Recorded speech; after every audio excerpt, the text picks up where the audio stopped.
What equipment should you be using to create videos for your business? I get asked this question again and again by people who are starting to use video in their content marketing. However, it's one of the least important questions and not something you should really be worrying about. The actual equipment that you use is one of the least important parts of the process. However, it's what people start to get fixated on. I think this is because it's something that they can procrastinate about getting the best camera, the best tripod, the best lenses, and making sure their videos looked absolutely perfect, rather than just starting to make the videos. Starting to make videos, being on camera is a scary process, and instead of getting in front of that fear and just embracing it and making the videos, people start to worry about the technicalities as a way of procrastinating. The truth is that your setup doesn't matter that much. Nearly everybody watching this video already has something like this, which is an extremely powerful video production kit. The camera on a modern phone is fantastic, and you can produce and publish videos really in the palm of your hand. Technology should not be stopping you. However, because this question does get asked, I'm going to quickly run through my setup, and then you can choose to copy it if you want. It's a basic setup, but it gets the job done.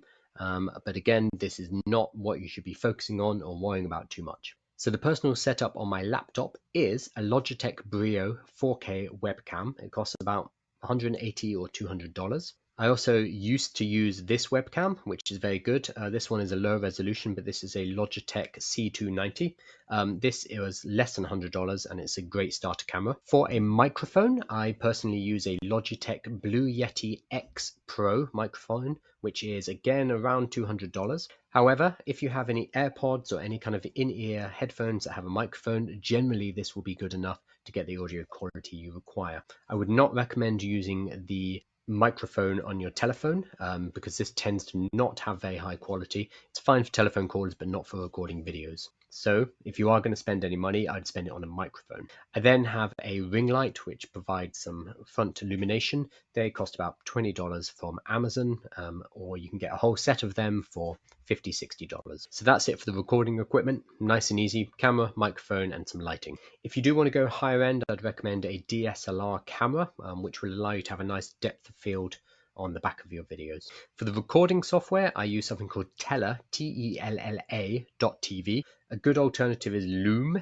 Loom, and both allow you to record both your camera and your screen, or both at the same time. If you prefer to pay once rather than a rolling subscription, then there's a piece of software on Mac called CleanShot X. For editing, I use a piece of software called Capwing, I don't know how you say it.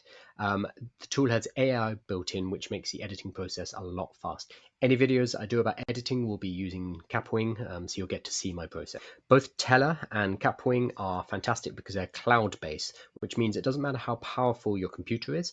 All of the processing is going to be done in the cloud by Tella and Capwing rather than on your computer. So if you don't have a really up-to-date laptop or computer, it doesn't matter because it's all on the cloud.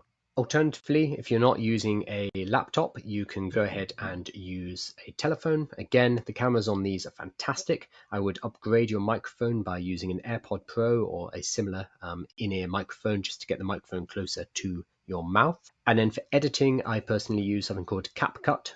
There's a free version and a premium version, which is not that expensive. These are all personal recommendations. Everybody has their own preferences when it comes to creating video content and editing video content.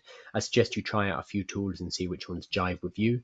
But if you need some basic starter suggestions, this is what I use. The most important thing I want to get across is do not let the equipment, do not let your technical setup get in the way of just producing videos.